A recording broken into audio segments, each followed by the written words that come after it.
આજે હું તમને સરદાર વલ્લભભાઈ પટેલ વિશે માહિતી આપીશ.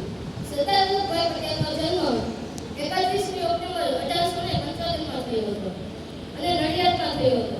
તેમના પિતાનું નામ ઝવેરભાઈ અને તેમની માતાનું નામ લાડબાઈ હતું. તે નાનપણથી નીડર અને હિંમતવાન હતા. તેઓ જ્યારે નાના હતા ત્યારે તેને કાક બોલાય છે, એટલે તેને દૂર કરવા માટે ડામ લેવામાં આવે છે. તેને લોખંડના સળિયાને ગરમ કરીને ડામ લેવામાં આવે છે, પણ કોઈ વ્યક્તિ તેને ડામ ન લઈ શક્યું. તેથી સરદાર વલ્લભભાઈ પટેલે પોતે જ ડામ લીધો અને સરદાર વલ્લભભાઈ પટેલ વકીલાતનું ભણ્યા હતા, પણ તેઓ વકીલ બની શક્યા નહીં. તેથી તેણે ગાંધીજી સાથે આઝાદીની લડત લડી અને સત્યાગ્રહ કર્યો. 12 જૂનમાં સત્યાગ્રહ કર્યો, જેમાં ખેડૂતોને મહેસૂલ માફ કરાવ્યો.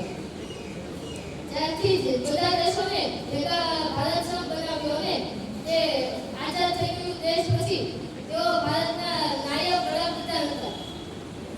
સરદાર વલ્લભભાઈ પટેલનું અવસાન 15મી ડિસેમ્બરને 1950ના રોજ સવારે વહેલા 3 વાગે થયું હતું. ચાર કલાક પછી તરત તેને હોશ આવ્યો અને તે પાણી માંગ્યું ત્યારે લાડબાઈએ આપ્યું અને 9:37 રાત્રે તેનું અવસાન થયું. અસ્તુ.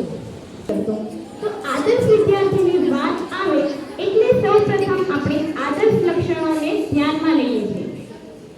તો આદર્શ વિદ્યાર્થી એટલે શું? કે જેઓ હંમેશા બીજા માટે પ્રેરણા અને પોતાના ચારિત્રને ઉચ્ચ બનાવવાનો પ્રયાસ કરે છે. તેઓ તેમના શિક્ષકો 10A ના વિદ્યાર્થી ડોબરિયા તીર્થને આગળ આવવા વિનંતી. જેનું સન્માન કરશે કેવલ સર.